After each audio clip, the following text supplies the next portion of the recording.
आइए आज हम सेशन 7 लोकेटिंग प्रोडक्ट्स के बारे में जानेंगे। The role of a sales representative is very diverse. एक सेल्स रिप्रेजेंटेटिव का रोल बहुत ही महत्वपूर्ण होता है। Some of the activities of a sales representative are, कुछ महत्वपूर्ण एक्टिविटीज़ जो कि एक सेल्स रिप्रेजेंटेटिव की होनी चाहिए, आइए आज हम उसके बारे में जानते हैं। Assisting and encouraging customers to select and purchase products। किसी भी कस्टमर को हमें असिस्ट करना चाहिए, उनकी सहायता करनी चाहिए उस प्रोडक्ट को ढूंढने में, फाइंड आउट करने में। एंड encouraging मीन्स उन्हें प्रोत्साहित करना चाहिए कि उस कस्टमर उस प्रोडक्ट को सेलेक्ट कर ले और उसे खरीद ले। Describing the FAB means features, advantages and benefits. हमें किसी भी प्रोडक्ट के फीचर्स, एडवांटेजेस एंड बेनिफिट्स को डिस्क्राइब करना चाहिए। And sometimes even do a demo of the product, और कभी कभी उस प्रोडक्ट का डेमो भी शो करना चाहिए। Answer all of the customers queries regarding specification. अगर प्रोडक्ट के स्पेसिफिकेशन से रिलेटेड कस्टमर की कोई भी क्यूरीज है, कोई भी डाउट है, उन्हें कोई भी क्वेश्चन है, तो हमें उस सारे क्वेश्चंस का आंसर देना चाहिए। उसकी वारंटी के बारे में बताना चाहिए, उस प्रोडक्ट से परचेस करने में EMI ऑप्शन है क्या, हमें उसके बारे में बताना चाहिए। मेंटेनेंस के बारे में बताना चाहिए।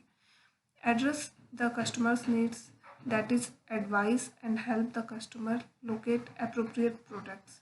हमें कस्टमर की ज़रूरत के बारे में पता होना चाहिए ताकि हम उसे एडवाइस कर सके और उनकी हेल्प कर सके।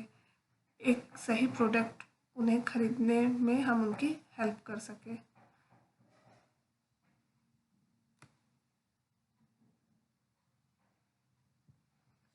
Next, receive payments, orders and makes invoice.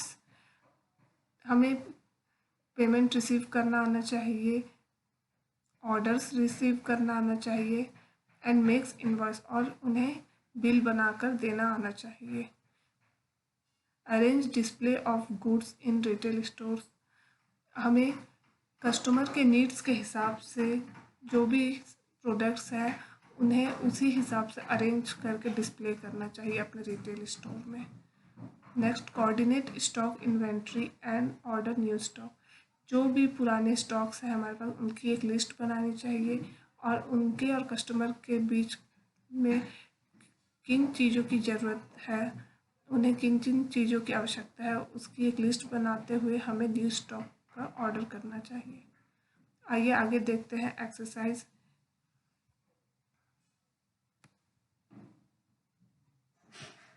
Go through the following conversation, helping the customer find what they are looking for over the phone।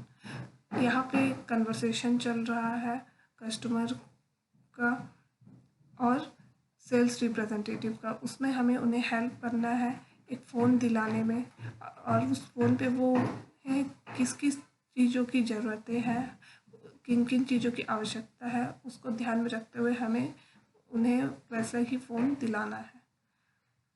तो ये इसमें कुछ सेंटेंस दिए हुए हैं।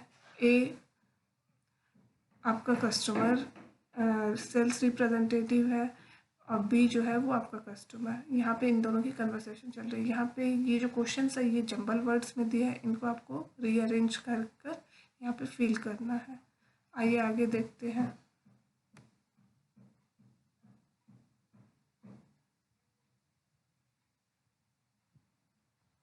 यहाँ पे भी कुछ कन्वर्सेशंस दिए हैं, यानी बातचीत हो रही है ए और बी के बीच में, जिसमें ए जो है वो आपका सेल्स रिप्रेजेंटेटिव है और बी जो है वो आपके कस्टमर है। तो आपको इसे रीअरेंज करना है दोनों के कन्वर्सेशन को।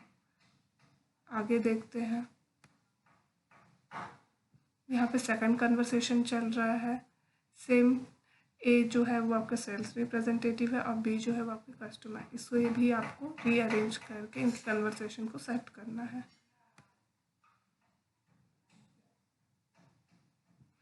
आइए अब हम जानते हैं reported speech.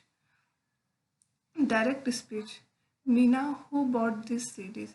Direct speech means जिसमें हम डायरेक्ट अपने सामने वाले बंदे से क्वेश्चन कर रहे हैं। जैसे इसमें मीना डायरेक्ट क्वेश्चन कर रही है, हु बॉट दिस सीरीज, किसने इस सीरीज को खरीदा था। और रिपोर्टेड स्पीच मीन्स किसी दूसरे बंदे के द्वारा पहले बंदे के बारे में बताया जाना, जबकि सेकंड पर्सन जो है वो फर्स्ट पर्सन के बारे में बता रहा है।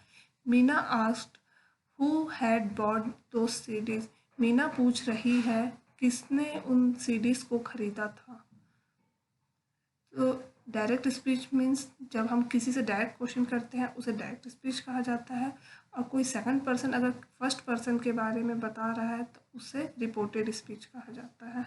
इस तरह से आपके आगे कुछ एक्सरसाइज दिए हुए हैं जिसे आप सॉल्व कर सकते हैं।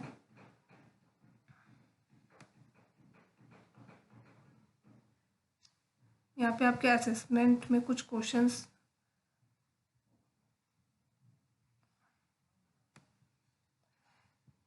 असेसमेंट में कुछ क्वेश्चंस दिए हुए हैं जिसमें कस्टमर और एग्जीक्यूटिव के डायरेक्ट स्पीच दिए हुए हैं जिसे आपको रिपोर्टेड स्पीच में चेंज करना है।